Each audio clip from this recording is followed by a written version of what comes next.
Cancer is a very deliberate, targeted evolutionary mechanism that will do anything necessary to survive. It is purposeful, it is adaptive, and we have been treating it like it's dumb for the last 40 years. We have had a war on cancer. We've spent $250 billion, and a stage 3 or stage 4 cancer patient is no better now than they were in 1930. We do not understand the fundamental nature of cancer. If we did, we would be winning this war much better than we are. And that's why we've organized the Cancer Evolution Symposium on Zoom, October 14 to 16, 2020. We are bringing together the world's most progressive evolutionary biologists with the world's most progressive oncologists and cancer researchers in an interdisciplinary forum where we are going to put the two sides together. These two groups need to talk to each other, and this is finally happening now. Everybody's had this experience. Your Aunt Martha has cancer, and everybody's shocked, and everybody's in turmoil, and everybody's in mourning. But she goes to the doctor, and they put her on chemo. 2 months later, oh, her numbers are improved drastically, and there's cakes and pies and celebrations. 4 months later, she's dead. What happened? Well, the cancer cells they were killing got killed, but the ones they couldn't kill turned into Viet Cong warriors. And one cell can evolve into 1,000 species of cancer cells in a matter of weeks. And so the current evolutionary paradigm doesn't have any context for this. What if somebody set off a bomb in the local shopping mall, a terrorist organization sets off a bomb, and then what if the police just said, oh, I think that was just a random accident? What would you think of that? Like, what kind of strategy is that for battling terrorists? Like terrorists do very unpredictable things, but they're not purposeless. You can think of cancer as evolution's dark cousin. If you don't understand the original cousin, how are you ever going to understand the dark cousin? There has been a silent revolution in evolutionary biology, and it literally goes back to the 1940s, but it bubbled along very quietly for literally 60 years until within the last 10 years, it really started to turn into a rumble. And there was just a rising level of dissatisfaction with the modern synthesis. It's almost as though science took a wrong turn in the 30s and 40s, assuming that evolution was random and purposeless. And people like Barbara McClintock and Lynn Margulis and Carl Woese vigorously dissented from the mainstream views. And they said, no, people, we have this wrong. People inside science know this. And it's time for the modern synthesis thinking to also be purged from the cancer scene, because there are a lot of assumptions about how cells work, how life works that are fundamentally wrong. And until we correct those misconceptions, we're going to stay on the same wrong tracks.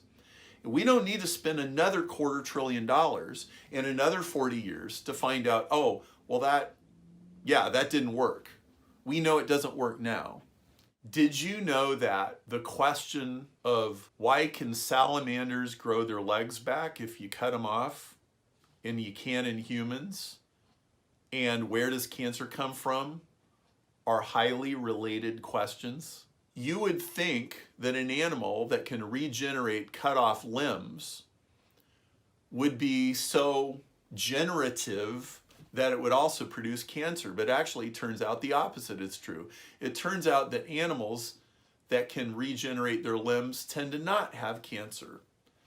So is it possible that a scientific breakthrough that allows humans to regrow limbs that have been cut off, amputated legs and arms, might also hold a cure for cancer? We don't know, but that would be an example of the kind of unconventional thinking that we are bringing to this conference.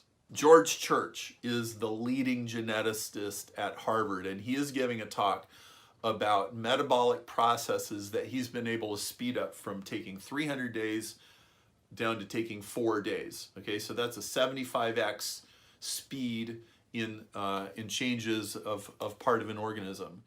Jinsung Liu has developed an analogy. It's like a three-way analogy between cancer, evolution, and embryology. He's actually connecting the three of these things together and seeing the elements that are common to all three. And it's remarkable. Michael Levin is inducing cancer in tadpoles and then reversing it. Now imagine what would happen if that same technology, that same methodology was applied to pancreas, liver, prostate, breast, stomach, skin cancer. What could happen? Well, it requires a completely different way of thinking about biology and physiology. And in this conference, we're not afraid to ask these questions. You know, there's all kinds of alternative medicine things and naturopathic things and holistic things, and mostly they exist on the fringes of science. And some of them are valid, some of them aren't. But this is solid, empirical, testable science. And it is in the mainstream, but it's been ignored. And it's not going to be ignored anymore. Steve Jobs and Bill Gates didn't come from the computer industry. Fred Smith, the guy who started Federal Express, didn't come from the shipping industry. The guys that started Uber didn't come from the taxi industry. Elon Musk didn't come from the car industry. The founders of Google didn't come from the search engine industry. Innovations always come from the outside. And it's actually a fact of biology that even evolutionary innovations come from symbiotic mergers. And as a matter of principle, it's almost impossible for the cancer industry as it currently exists to solve cancer because it is mired in its own assumptions. And so we are bringing people who are on the cutting edge of cancer, who disagree with the mainstream views, together with a bunch of people from evolutionary biology, morphology, physiology, genetics, physics, chemistry, even astrobiology. And we are having an interdisciplinary conference where we can bring outside views in a symbiotic merger and really seek to integrate everything that we know. I would call the people participating in this conference blue chip renegades. They are some of the most respected scholars in the world, but they differ from the mainstream views. I was talking to a doctor a couple of weeks ago about cancer treatment, and he said one of his great frustrations is that a full, double-blind, proper set of clinical trials to fully vet a cancer therapy costs $100 million. There aren't a lot of entities out there that have $100 million to spend on a trial like that. There are a lot of drugs that are never going to make $100 million, even if they can successfully combat cancer. And so they're just not going to be run through the set of trials. There's a lot of frustration over the fact that large drug companies strongly influence a lot of the legislation that happens. Another thing a lot of cancer researchers are very frustrated with is the amount of suffering that people have to endure in the current cancer therapies. I believe that someday we will regard chemotherapy and radiation as the modern equivalent of bloodletting that they did 200 years ago. You know, an awful lot of people are willing to raise awareness, you know, run in a cancer run or participate in a fundraiser or whatever, and that's wonderful.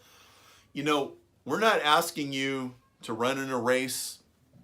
We're not asking you to donate money, but what we would like you to do is share this. Why? Because we believe that there is a student or a young person out there who will be inspired by what we are doing, and they will go on to take these learnings and these innovations and drive them far forward far further than anybody's taken them right now and actually do something about this. It's good to raise money and awareness for cancer, but I think we are really on the cutting edge here, and we are really on the cusp of some major breakthroughs. The presentations in the Cancer Evolution Symposium will consistently challenge established beliefs and established models. Everybody who's involved in this conference feels that we've missed the punchline on cancer. In 1944, Barbara McClintock figured out that a corn plant could rearrange its own DNA and repair itself and direct its own evolution. And when she shared that information at a conference in 1951, she was kind of figuratively booed off the stage. The same thinking that got her booed off the stage is still quite prevalent in old school evolutionary biology and modern cancer research. The taboo was to suggest that a corn plant cell was smart. Well, not only are corn plants smart, cancer cells are smart too. In fact, cancer cells have outsmarted the best scientists in the world for the last 40 years, and it's time for this to stop. Anyone who attends this virtual conference with curiosity and an open mind and at least has a reasonable level of familiarity with biological and medical terminology is going to find this a revolutionary event. I don't know any way that anybody attending this conference, including most of the speakers, can't watch the sessions and learn something new literally every 15 minutes. It's time for real breakthroughs in the fight against cancer. It's time for the needless loss of lives to end. It's time for the unnecessary suffering to end. And that's why we're holding this conference.